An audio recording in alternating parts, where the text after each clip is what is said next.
Hello you guys, welcome back to my channel. I really hope you're all well. From the huge pile of books you can see behind me, I'm sure you can already tell that this is going to be another one of my unhinged TBR videos. I'm thinking of honestly making my TBRs into a series just called Unhinged TBRs, because at this point we know that every single one of them is going to be completely ridiculous. But in my defense, okay, for this one, this is all the books I want to read between now and September. So this isn't just like me being crazy and having no chill. This is me actually thinking of like 20 books I want to read between now and the end of the summer. Purely because I think, as I've said in, I think I said in my May TBR, I'm traveling throughout the summer and won't be able to take a load of books with me. So I'm just doing a TBR now. I'm probably going to read a lot off my Kindle while I'm away. So these are kind of the books that I want to read like before I go, when I get back. And then I'm going to be going back to probably the monthly TBRs from September. So with that said, I have 20 books here that I would like to read this summer. Or actually, I think it's 21. But for the sake of the title of this video, we're going to go with 20 books to read this summer. And without any further ado, I'm just going to kick straight off with the first two, which are Shadow of Night and Book of Life, both by Deborah Harkness. These are the second and third books in the All Souls trilogy, aka A Discovery of Witches. I read the first book last year and I loved it. I ate it up. It was brilliant. And I don't know why it's taken me so long to get to the follow-ups. I think partly because they are quite chunky. I will actually say that a lot of the books on this TBR are quite thick, so it is kind of an intimidating TBR for that reason as well. But anyway, this trilogy is kind of like a dark academia supernatural trilogy. It follows Diana, who is a professor and I wanted to say archivist, but she's not an archivist. She's a professor and she does something else at Cambridge. And one day she is researching in the library and she comes across this rare volume, this rare magical volume. And it basically makes her confront her magical heritage because she is a witch, but she's kind of hidden away from it for a reason which we find out later in the first book.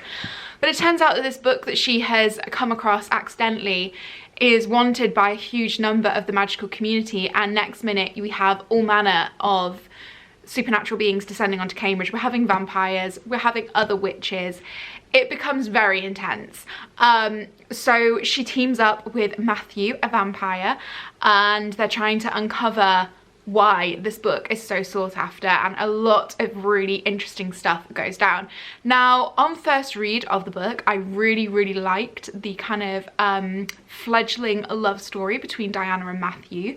I have since read a lot of criticism about it because it's been so long since I read the book. At this point, it's been nearly a year.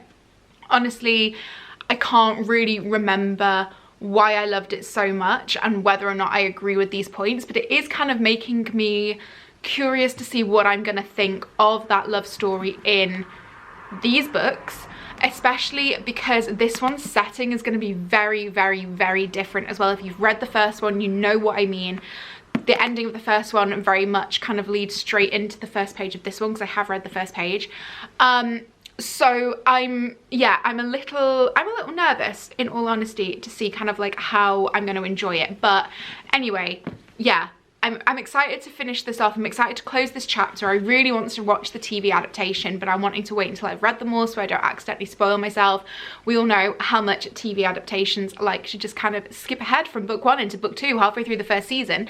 So I'm not risking spoiling myself. So yeah, I want to finish these. Another sequel, we now have Kingdom of Copper by S.A. Chakraborty. So I read City of Brass last year, and honestly I wasn't that enamored, but I'd already bought the second one, and this is why I've put off reading it again. It's thick, it feels like a bit of a commitment, and because I wasn't hugely enamored with the first one, I'm kind of a bit like about reading this, but I'm gonna do it anyway because again I want it read, and then I'm gonna know if I'm gonna bother continuing with the third book or not. This is gonna be the deciding factor as to whether or not I finish the trilogy. But basically, City of Brass followed Nari, who accidentally summoned a Jinn warrior who took her to the city of Daevabad, which is the Jinn city, and when she was there she uncovered a lot of truths and a lot of aspects of her past that she was unaware of.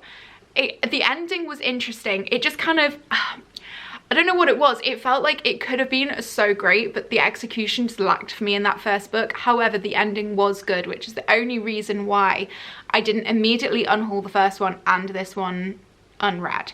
So I'm gonna give it a go. I'm gonna see if I like it. I hope I do, but yeah. Then we have Malice by John Gwynne. So I'm really excited for this one. I am kind of, as I've touched on in a couple of videos recently, in a bit of a fantasy mood. I do love fantasy still, and I do think this channel is very much going to kind of see into being a dark romance and fantasy channel. So if you like either of those genres and you're not already subscribed, make sure you do subscribe, because I'm going to be featuring a lot of both. I've not read anything by John Gwynne before, but I know he's kind of like a master of adult high fantasy. So this is the first in, I think, what is a 5-book series at the moment, but I don't know if it's a complete series at this stage. And basically this is like kind of a bit of an unsettled kingdom, and lots of different creatures like giants and worms and everything are re-emerging from the fragile peace, and things are looking a little bit unsettled again. And there's like a prophecy, so it says, those who can still read the signs see a prophecy realized. Sorrow will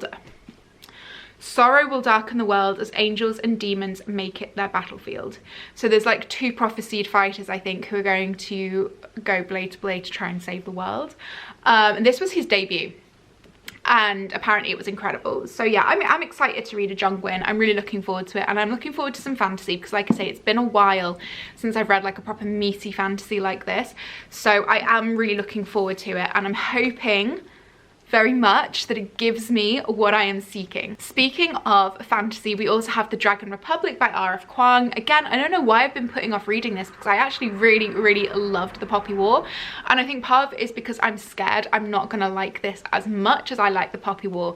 But the problem with putting this off for so long is that I've completely forgotten everything that happened in The Poppy War, and so I feel like at a little bit of a loss when it comes to picking this up. But I don't want to reread The Poppy War right now, because I just have so many books on my TBR that I'm trying to put off doing rereads. So yeah, I don't really feel like I can accurately sum up what this is about, because I can't properly remember The Poppy War. But if you're curious, that one needs to be read first. But there's like 1,000,001 trigger warnings for that book, so make sure you look them up before you go into it. Everyone says that this is brilliant though, and of course the last book in the trilogy is out as well, so yeah. Then we have Battle Royale by Koshin Takami. I don't know how I actually pronounce. I should have looked that up before I filmed the video.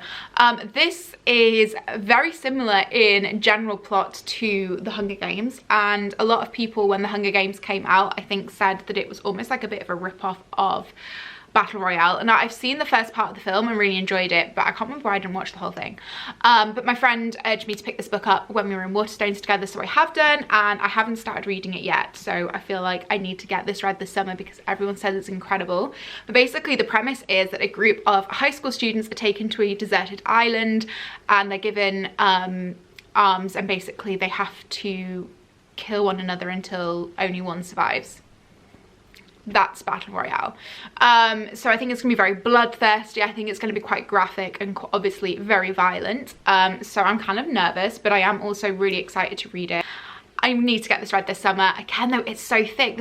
All of these books are like chunky books. Well, not all of them, but majority of them, which I think I've already said is part of the reason why I haven't read them yet, because I'm a little intimidated. But yeah, I need to get this read. I'm excited, I'm nervous, but it's gonna be a fun time. Then we have Jade War by Fonda Lee. So you guys may have seen my reading vlog for Jade City, which I will leave linked. I bought this after finishing Jade City, even though I still don't really know like how I feel about that first book. Like, it was good, but it just wasn't what I expected, and I don't know how excited I am to read this. I was originally doing a series of reading vlogs for this trilogy. I was going to do one per book, and I honestly don't know if I'm going to film a vlog for this one, because I just feel so like underwhelmed by the first book. But who knows, we might try it. But I do want to finish this one this summer, so that I can either move on to Jade Legacy or just leave this trilogy behind. Everyone Everyone says this is good though, and I think it's going to be one of those trilogies that does get better as it goes along, especially because obviously now that I've read the first one, I do have an understanding of the world, the characters and the magic system.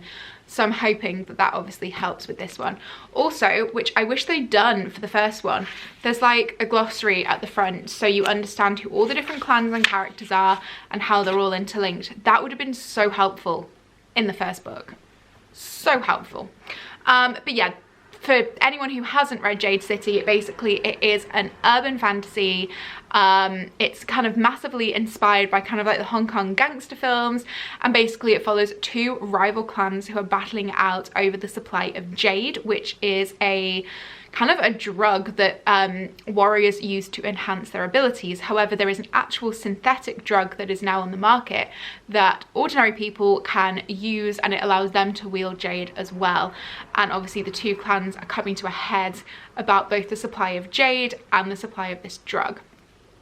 So Jade War is going to pick up where the first book left off, and there was a very kind of like violent ending to the first book. Yeah, I am actually, the more I think about this, the more I am kind of stoked to read this. Like, I do think it's going to be a fun time, so I don't know why I'm putting it off. Like, I think I am going to have fun with it. We'll see. Next up we have Sundown Motel by Simone St. James. This has been on a few TBRs and I just haven't got to it, which is why I really want to get to it this summer. But this is like a dual timeline novel, and it follows I think it's a girl, is it a girl? Yeah, Carly, who is trying to investigate the disappearance of her aunt. So her aunt went and worked at this motel in 1982 in upstate New York, and there was some sinister goings on at the hotel, and one time when she was working there she went missing and was never discovered. So Carly goes on a mission to try and find out what happened to her aunt. This is a horror thriller, so I'm very excited, and I'm hoping this gives me kind of like all of the creepy vibes, because I just read what I thought was going to be a horror thriller. I read Shutter by Melissa Larson and it was incredibly disappointing, so I need what Shutter didn't give me from this, please. This next one is Animal by Lisa Taddeo, and I am so stoked for this one. So I'm just going to read you the blurb for this because I feel like it's going to do a better job of summing this book up than I could. So, Joan knows more than most the price of pleasure, the horror of being a woman at the mercy of a man. Reeling from the public suicide of a former lover, she abandons her New York apartment and drives west for California in search of one person who might help her unravel the brutal mystery of her past. It's described as compulsive, as darkly disturbing, darkly witty, and this is the author of 3 Women, which obviously has been highly acclaimed. So I'm excited to read it. I haven't actually read 3 Women. But I don't know, there's just something about the blurb of this book that really spoke to me. I've also just noticed that Raven Leilani has blurbed this, and I just read Luster by her, and it was easily one of the best books I read this year. It was like a 5-star read, just incredibly well written. So that makes me even more excited to get to this. This was more of a recent buy, and that's why it's in this TBR, because I'm honestly just so excited. Like, I just want to get to it like now. Now, please. Now, speaking of recent buys, I'm on a little bit of a small town romance kick right now, even though I haven't actually read any of them yet, but I'm in the mood to read them. So we have 3. We have Things We Never Got Over by Lucy Score, which I feel like is doing the rounds all over Booktok and Booktube at the moment, and I'm really excited to read it. I think we have like Mistaken Identity, we have Miscommunication, we have Enemies to Lovers, and this follows Naomi, who runs away from her wedding to go and help her sister. Only when she arrives in the small town that her sister lives in, she is greeted by a niece that she doesn't know exists, and her sister just kind of like leaves her with her niece, and Naomi's having to now navigate this life that she never realized she was going to have. She's responsible for this 11-year-old child that she didn't know existed, and not only that, everybody in the town hates her because they think that she's her sister because they're identical, and her sister's an evil bitch. So I think this sounds really exciting. We also, I think, have like a bit of a grumpy sunshine thing, because the male lead is described as a bearded bad boy barber called Knox, who prefers to live his life the way he takes his coffee, alone. Oh my gosh, I'm so excited. So this one is very high up on my TBR because I'm so stoked to get to it. I'm almost tempted to travel with this, but it is kind of thick and it is kind of weighty, so I feel like it's going to take up a lot of space in my suitcase, but like, oh, it sounds so good. It was kind of battered when it arrived because of Amazon, and I really don't want it to get more battered traveling, so Maybe I won't take this one with me, but I want to take this one with me. We then have two by the same author. We have Indigo Ridge and Juniper Hill, which are book 1 and book 2 in the Eden series by Daphne Perry. This, I think, is just kind of a romance series, and each one follows a new person who arrives at the town called Quincy in Montana. I think the first one might be an enemies to lovers, and the second I think is Grumpy Sunshine. I'm not 100% certain. I haven't read much about these, and to be honest, I don't want to. I just want to go in blind and just soak up the wholesome small town romance vibes, because everybody says that the vibes in these books are immaculate, and I'm so excited. The third one is coming out in July, so I want to read these before then. And there's also a novella called Christmas in Quincy, which is like a prequel novella, which I kind of want to read first, but I also don't really want to read a Christmas book in like June, because then I will want it to be Christmas and there's still a whole half a year to go. But yeah, very, very excited to read these. Literally can't wait. I've been looking at them on my TBR pile now for like a month since they arrived, just desperate to get stuck in and waiting for the right moment. That moment is now, my friends. That moment is now. I feel like this video is going to be like an hour long, because I'm like only halfway through the books I need to talk about, and we're already at 17 minutes. So I'm apologizing in advance for taking up so much of your time, my friends. Next we have One for My Enemy by Olivia Blake, who, as you may know, is the author of the Atlas 6. Now I picked this one up, and I really wish I'd picked up Things We... Oh my god, what is it called about? What's it? Things We Talk About in the Ether? Oh my gosh, that's gonna really annoy me. I can't think what the book's called, but the cover was beautiful. And then she's just, I think, taken the self-published version off Amazon because Tor have picked it up, which is amazing. And I'm so happy for her that like I really wanted that cover. Anyway, this one I believe is a very loose Romeo and Juliet retelling. It says 2 households, both alike in witchery, from ancient grudge break to new mutiny. Is that Romeo and Juliet? It's Romeo and Juliet, because in New York City, where we lay our scene, in sweet Verona, where we lay our scene, 2 rival witch families fight to maintain control of their respective criminal ventures. On one side of the conflict are the Antonova sisters, each one beautiful, cunning, and ruthless, and their mother, the elusive supplier of premium intoxicants known only as Baba Yaga. On the other side, the influential Fedorov brothers serve their father, the crime boss known as Koshai the Deathless, whose community extortion ventures dominate the shadows of magical Manhattan. After 12 years of tenuous coexistence, a change in one family's interests causes a rift in this existing stalemate. Why can I not read today? When bad blood brings both families to the precipice of disaster, fate intervenes with a chance encounter, and in the aftershocks of a resurrected conflict, everyone must choose a side. As each of the siblings struggles to stake their claim, fraying loyalties threaten to rot each side from the inside out, if that is, the enemy between empires doesn't destroy them first. How good does that sound? I'm so excited for this book. I'm so excited for that book.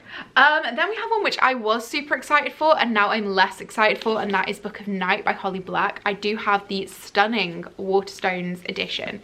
I can't remember, does this have anything? Oh no, it doesn't have anything under the dust jacket. This is her first adult fantasy, and I've seen a lot of criticism about this online, and actually a lot of people returning this book because they feel like it is not representative of how it was marketed. So I don't know what to think. Honestly, I'm nervous. I was excited, less excited now more just nervous. So yeah, we shall see what this is like. I don't even really know what the synopsis is. Charlie Hall has never found a lock she couldn't pick, a book she couldn't steal, or a bad decision she wouldn't make. Yeah, I don't know.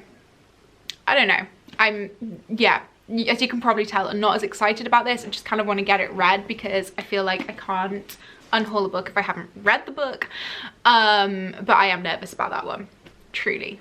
Then we have Pachinko by Minjin Lee. This one has been lent to me by my friend Holly, so I know very little about it, but she's told me that it's just absolutely incredible, so we're gonna go for it. We're gonna read it. I still have the miniaturist of hers that I need to read, and also The Lies of Lachlan Moore, which I also really do want to try and read this summer. I haven't put it on this TBR, but I do want to read both of those. So this one starts off in Korea, and a guy marries a 15-year-old girl.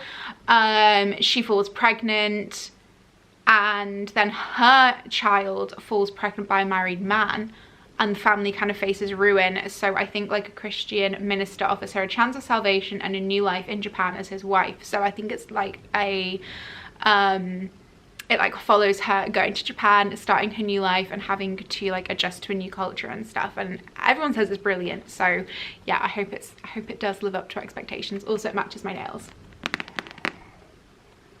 As you can tell, I know very little about this one, but if Holly says it's good, I trust Holly's opinion.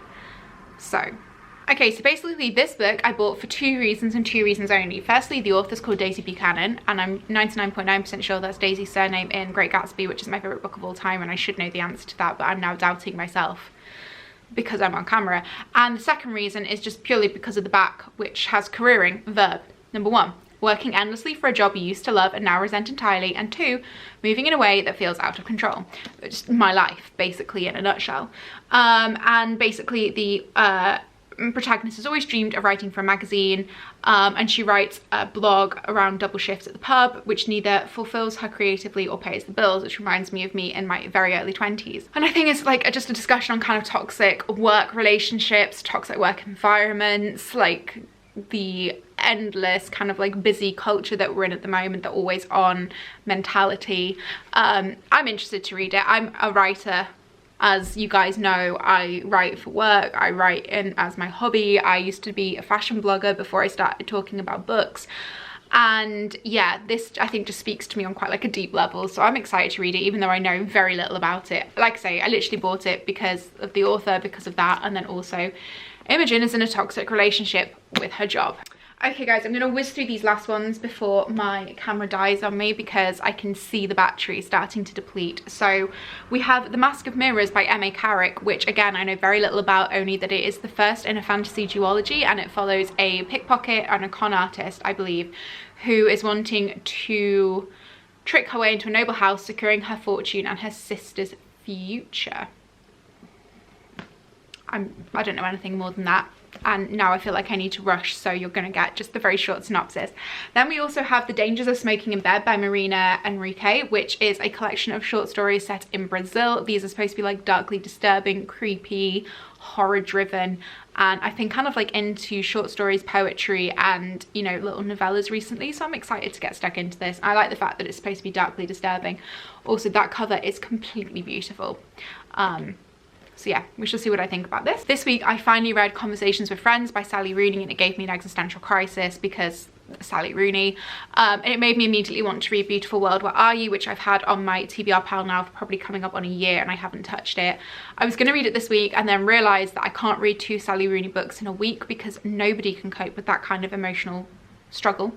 So I want to read it this summer instead, and I don't know very much about this one either, only that I think it follows 2 friends. And just them navigating their early 20s, which is pretty much a standard Sally Rooney. You know, it'll be kind of like a character study of contemporary society. I'm assuming there'll be discussions of politics, capitalism, socialism, etc.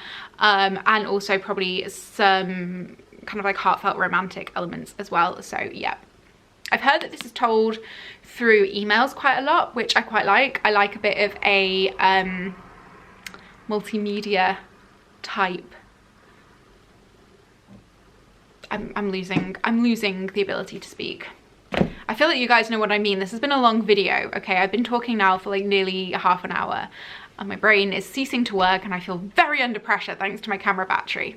Next up, we have The Dark Vault by V. Schwab. This has been on many a TBR list, and I still have not read this book, and I really need to read this book. So this is actually 2 books in one. So it's like a bind up of the duology, and basically it follows Mackenzie, who works in the archive looking after history. So librarians are basically the only people who can read histories, which are essentially souls like basically bound in books, but histories can escape, and it's up to her to make sure that the more deadly and vicious histories do not leave this archive, and I believe that they do. That's what I think happens. And then finally we have Plain Bad Heroines by Emily Danforth, which again has been in quite a few TBRs, and to be honest, the only reason I put this off is because it's huge. This is a dark academia, and I think it's like a bit of a dual timeline. So we have a setting of a girls' school, and we have a couple who are murdered by these like crazy hornets. and then I think a decade or so later a film crew goes in to film a documentary about what happened at the school, and the same thing starts to happen again, and it becomes an investigation. I'm obsessed with the cover of this book. I think it's incredible. Like, that is so vibrant, and it has illustrations in it. I'm trying to find one now, but obviously, of course, when I'm looking, I'm unable to find one. Anyway, yeah, I haven't really heard anything about this after the initial launch. Like, it was hyped for about 5 minutes and then no one's spoken about it since, so we'll see if it's any good. I don't know. But anyway, guys, that was a very long video. I'm sorry it kind of petered into chaotic energy at the end there. I just, like I say, feel very under pressure from my camera battery. So I hope you've enjoyed it regardless. If you have, please give me a thumbs up. Let me know in the comments what you guys are reading this summer, and don't forget to subscribe if you are new, and I will see you in another video very soon. Bye, guys.